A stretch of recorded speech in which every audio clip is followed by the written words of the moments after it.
not married. So which means that that person used the same cover letter for every job that he or she applied to. Wow.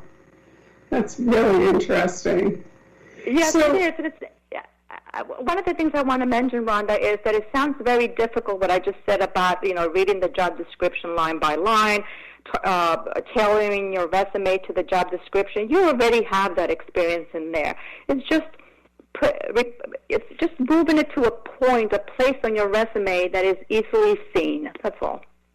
So on LinkedIn, they have a new function called Open to Work. Is that something that you recommend people take advantage of if they are looking for a job?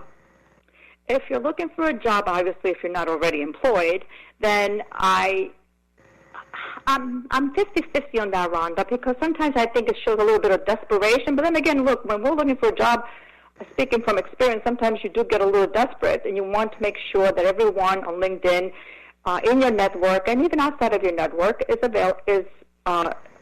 that you're looking for work. So I would say whatever makes you comfortable. If I was a recruiter looking to hire someone and I found someone on LinkedIn and they had that on their profile, it would not turn me off. Yeah, that makes a lot of sense, actually. And I think that's something new that's been added. So it is new. Yeah, I see that a lot. Yeah, and it actually is one of the new things that they've added. So what would be some advice that you would give to somebody that, especially now with COVID, it's really hit a lot of people hard in a lot of ways that we didn't expect. What advice would you give to somebody that's in the middle of a job search right now while we're in the middle of this horrendous pandemic? I would say, first of all, don't give up. Don't give up. Don't get discouraged. Be disciplined and focus during your search. As I mentioned before, create a spreadsheet of the companies that you love to work in. Take a breather as well. I did this myself, again, when I was looking for work. And I job searched for 7 days straight. Take a breather. Take the weekend off if you have to, okay? But don't give up. Just keep looking and tweak your resume whenever possible, whenever you need to do it. Stay in touch with former employers. Stay in touch with people that you've met in the past, professors from college. If you stayed in touch with them, let them know you're looking for work. Just put the word out there that you're available. But whatever you do, don't get discouraged. Unfortunately, because of COVID, a lot of people are unemployed. But one of the things that I have to stress, and not because I'm in the business, is make sure you revise your resume and make sure that the resume speaks about your experience, your expertise, and the value that you bring to an organization. And I think that it is very important to have the right resume. And whatever you do, don't just answer any jobs out there. There are, popular beliefs. Some people believe that just keep sending your resume out. Don't do that. And, by the way, recruiters sometimes get a bad rap, but I had good experience with recruiters myself, and I say use recruiters. Use job boards. Just don't get discouraged. What about, one of the things that I teach with on LinkedIn, especially not to job hunters, but to consultants, to service providers, is that on their LinkedIn profiles, they put audio and video testimonials as well as written recommendations. And I think those recommendations are actually huge. What are your thoughts in terms of the LinkedIn profile and having video testimonials and having recommendations? Does that really make a difference, and is that something that people should be focused on? I think that you should have you should show, if you're looking for a job, you definitely should show that you are active on LinkedIn. Recommendations are very good to have. Recommendations are almost like checking references. And also, one of the things about LinkedIn recommendations and your profile on LinkedIn is that it has to be honest because it's public and people will see it. So you know that those recommendations are real, quote unquote. And I do look for them when I was hiring, when I was working in corporate. I did look for, when I looked for LinkedIn, I looked for recommendations. So I highly recommend them. At that time, there weren't that many video recommendations, but I've seen some on LinkedIn, and I do like them.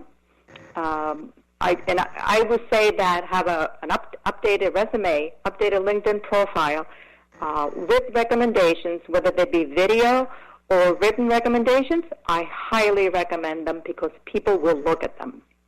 Yeah, and the one thing that I would add to that, Ivana, is to make sure that they're current. A lot of times what happens with recommendations on LinkedIn is that they're very, very old, and that not only should you have them in terms of being receiving of them, but I think it's also really important that you give them to people as well, because when you look at a profile and you see, oh, somebody's received 10 recommendations and given 0, the first thought that could come to mind is, oh my goodness, this person's a taker, not a giver, which may not be the case at all.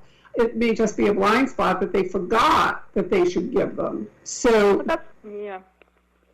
I'm sorry. Yes, that's very true. Actually, I am guilty of that myself sometimes because I forget that someone actually asked for a recommendation. It'll take me a while to give one. Yes, and you're 100% right about that. One of the things I will recommend about recommendations is that if you are unemployed at the moment, you were downsized, to reach out to your former manager, former colleagues of your last job and get those recommendations, whether they be video or whether they be in writing. They do speak volume. Great advice. And, I'm so glad that I had a chance to have you on the show today and that we could actually get the benefit of your more than 25 years of experience in HR. It's so interesting to me to talk to somebody like you who is on the other side of it, because like I said, when I help people with LinkedIn, I don't work with the job hunters. I refer those people to others. So I want to thank you so much for coming onto the show today, for sharing all this amazing wisdom about what job hunters should do, shouldn't do, learning about the applicant tracking system. If people want to get in touch with you, what's the best email that they should reach out to? They could reach out to me at my company email, which is EVANA, my first name, EVANA, at innovativehrsupport.com, or they can call me at 619-655-5645, or reach out to me on LinkedIn. And one of the things I like to say is to my clients or my future clients is to stop stressing about your resume. I'm here to help you. And I'm only a phone call away or an email away. We'll work together so that you can, land that dream job and move forward with your career. So, again, Rhonda, thank you so much for the invite. And I really enjoyed sharing my experience, and I hope to help others along the way. Thank you so much, Ivana. This is Rhonda Shore of Unleashing LinkedIn, another amazing episode where if you're in the job search world, make sure you pay attention, take notes, and remember, if you're not LinkedIn, you might be left out. I look forward to seeing you on the next episode. Thanks so much for joining us.